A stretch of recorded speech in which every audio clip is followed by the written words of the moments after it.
তো সবার কাছে আমি হাত জোড় করে ক্ষমা চাইছি। আমি যে জিনিসটা করেছি অন্যায় করেছি, কিন্তু বিশ্বাস করো আমার জীবন বাঁচানোর জন্য করেছি। আমার আগের স্বামী পিন্টু সরকারকে ছেড়ে আমি বান্টু সরকারকে বিয়ে করেছি এবং সেখান থেকে পালিয়ে এসেছি। আমার 4টে বাচ্চা সেখানে পড়ে আছে। তো তোমাদের সবার কাছে অনুরোধ, তোমরা সবাই এই ভিডিওটা শেয়ার করো এবং পিন্টু সরকারের কাছে পাঠিয়ে দাও আমার 4টে বাচ্চা যেন ফেরত দেয়।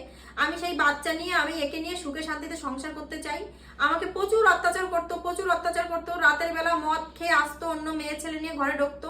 আমি দিনের পর দিন 4টে বাচ্চার দিকে তাকিয়ে, মুখের দিকে তাকিয়ে আমি সংসার করার চেষ্টা করেছি, কিন্তু শেষে যখন দেখছি যে না আমি এখানে আর টিকতে পারবো না, কোনোভাবেই টিকতে পারবো না, তো তারপরে আমি ওর সঙ্গে পরকীয়া করে পালিয়ে চলে এসেছি। দেখো, পরকীয়া সবসময় খারাপ হয় না, নিজের জীবন বাঁচাতে অনেকে পরকীয়া করে। তো আমি স্বভাবে করিনি, আমি অভাবে করেছি। ও আমাকে খুব ভালোবাসে, আমি ওকে খুব ভালোবাসি, কিন্তু আমার আগের স্বামী পিন্টু সরকার আমার বর্তমান স্বামী বান্টু সরকারকে বারে বারে প্রাণে মারার হুমকি দিচ্ছে এবং অনেকবার আমাদের বাড়িতে নানা রকমের অঘটন ঘটছে। সব পিন্টু সরকারের, মানে ওর পিছনে হাত আছে, এইসবের পিছনে ও করাচ্ছে। ও কাজে যেতে পারছে না, ও হচ্ছে কাজ করে লোকের বাড়িতেও কাজে যেতে পারছে না, রাস্তায় ওকে থ্রেট দিচ্ছে, ওকে হুমকি দিচ্ছে। আমরা লোকের বাড়ি কাজ করে যেভাবে হোক আমরা সংসার চালিয়ে নেব।